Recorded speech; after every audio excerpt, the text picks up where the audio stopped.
Hi everybody! I know it's been a little bit since the last time that we caught up, and I'm really sorry about that, but I do have a good reason for it, and one of the reasons is I went on vacation for a week, and it was really, really, really amazing. And I'm actually going to talk to you. What we're going to talk about today has something to do with my vacation. I know, isn't it crazy? Okay, so we'll go ahead and kick it off. I went to New York City for the week, and it was amazing.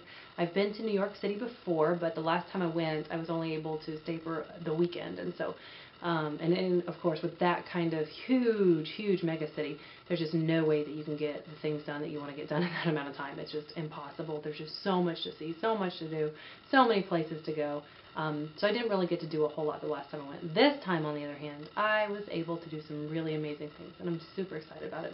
I've done a lot of traveling. I'm a traveler. It's deep down in my blood. I'm a traveler. I love to travel. So, but I currently live in the southeast of America, of course, and and I've been here for about a year now, but we're not going to talk about that. We're going to talk about my New York City trip. So one of the things that I wanted to talk about in regards to the New York City trip was the mass transit system. The public mass transit system in New York City, i.e. the subway, which is what I primarily use, but they've got others, but I'm specifically talking about the subway, is incredible. It's absolutely incredible. To have that interconnectivity in one city is just, it's mind-blowing. And it's efficient, it's inexpensive, it's amazing. So, and the reason why you would think that made an impact on you, of all of New York City, the subway made an impact on you, but I'm going to explain to you why, and I really think that you're going to see where I'm coming from in this. While I was in New York City, I took the subway and walked everywhere I went. And I mean, I went everywhere. I spent every waking moment of every day hitting up as much as I could just because I wanted to absorb it all in. And so I was able to go to the Natural History Museum. I went to Ellis Island, went to Liberty, went to the Statue of Liberty, I saw a Broadway play, which was amazing. I went to the 9/11 Memorial. I went to Times Square, of course, Rockefeller. Went to Coney Island. Just boom, boom, boom, everything that I could possibly do. And of course, I did a couple of the more girly things. I went and sat on Carrie's stoop. I know you ladies will know what I'm talking about. And then I also, of course, stood in front of a certain famous jewelry store on Fifth with a cup of coffee and a pastry. Yes, I did breakfast at Tiffany's. I couldn't help it, and the pictures are amazing. So, but my point is that I was able to do that through my entire visit in New York City, mainly through the subway and walking.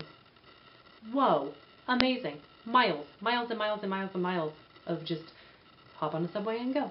So, I believe that every single major city should have the type of public mass transit subway system that New York City does. Now, I know that most major cities have some sort of mass transit available. Like I said, I've done some traveling, but I've never seen anything as extensive and well done as New York City's is. But you've got to think of, this is what I was thinking when I was riding the subway, the possible implications of having a mass subway transit system like that in every major city. First of all, look at employment. One big reason for difficulty with employment is that the person doesn't have reliable transportation to get to a job. So they either do not have a stable vehicle, or they have one vehicle in a family where multiple people need a vehicle to get to jobs, etc., things like that. Mass transit completely alleviates that problem. And like I said, it's fairly inexpensive too. Overall, you can get, months worth of pass at a time. You can do, there's just so much you can do with it. And so that's one thing. Education is another. To be able to transit, to get to, you're starting college, you're doing whatever, you want to go back to school, you can, but you don't have transportation necessarily to get there. The subway offers you that. Also, just the enculturation, the cultural aspect of it, to be able to go, so say you live in very much, inner city area, and to be able to hop on a subway and be able to go out to a more, suburban type area, or to get out to, you go to Coney Island, you're going down by the water, you're going, wherever, or just to the big city areas, so you can do some of the touristy type things, or just, it's amazing. It was absolutely amazing, and I just think it would be so beneficial for every major city to have that. Now, obviously, like I said, I live in more of a suburban area, so I recognize how that would be really difficult to do in your more, and like I said, I've done a lot of traveling, so in your Midwest areas, or the areas that have larger undeveloped land and things like that, implementing something like this would be a lot more difficult than in a major, like a mega city like New York. But it can be done, and I really think that this is the future right here. And you've also, one of the other things I was thinking is the ease on the environment, you know, being able to ease the burden on the natural area in regards to, you know, you've got the issues with traffic congestion, air pollution from vehicles on the roadways, you know, just all of those types of things. Having mass transit systems like this eases all of those things. Okay, so now I want to talk to you about the second thing, because I try not to keep these videos too long, but I'm super excited about the trip. So, next thing is Central Park. Now, Central Park, of course, every single movie, you've seen it in movies, you've seen it on TV, you've seen it in books, you've seen it in magazines, Central Park, Central Park, Central Park.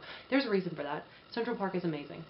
Central Park was gorgeous. It's miles and miles of land, beautiful green grassy areas, big kid playground park areas for families, dog, you know, pet areas for getting your dogs out and running around, a big lake with, I mean, ducks and geese and bridges, and no joke, saw a guy on a gondola in the middle of the lake in Central Park. Just, I don't know if he's giving a tour or if he just likes hanging out on his gondola, or just gondola. New York City, Central Park, amazing. Okay, so, but one of the reasons, obviously I loved it because of just the beauty of it, but another thing I loved was you've got this huge, major mega city, and right in the middle of it, you've got this giant, green, grassy, beautiful park. And again, like mass transit, I see that from kind of a sociological aspect, all the really brilliant things that accompany having a huge park like that. You've got to look in, you know, getting people exposed to the natural environment from a physical and medical and even psychological standpoint. Exposure to your natural environment, big green grassy areas, lots of sunshine, things like that, are incredibly beneficial, incredibly healthy for you, having access to all of those things. And when you're born and raised in the concrete jungle, oftentimes you don't get exposure to that much, to big natural areas like that. So having an area like that is just, it's wonderful. It was so wonderful and so beautiful and so perfect. Secondly, you've got to look at, I'm looking at it from an environmental aspect. Having big green grassy trees and things like that in a major city like that is incredibly, again, it's beneficial for the environment, because you look into what having plant life that can do in regards to the air pollution in that area. So that's another really amazing thing about it. Also, it gives people exposure to things that they're not familiar with. And so being able to offer something of beauty like that in the middle of something a little bit more chaotic it's a wonderful thing. So I'm going to try to wrap this up now, tie it in a little bow for you.